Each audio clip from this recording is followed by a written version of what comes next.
Always remember in your life, eagles never ask a chicken for direction because eagles are for skies, whereas chickens are for earth. Same like as in your life, there are many chickens in your life who will demotivate you, discourage you, and does not support you in achieving your dreams. It's not their fault. In reality, they are just built for to just walk on earth, whereas eagles are built for skies to face the challenges. So my suggestion here is always try to avoid the company of such chickens who will waste your time as well as energy. They really don't know where you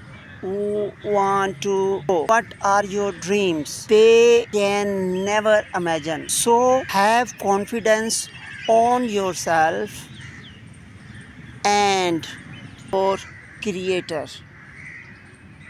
Just jump out, start to achieve your dream, then the guidance will appear from God. Thank you.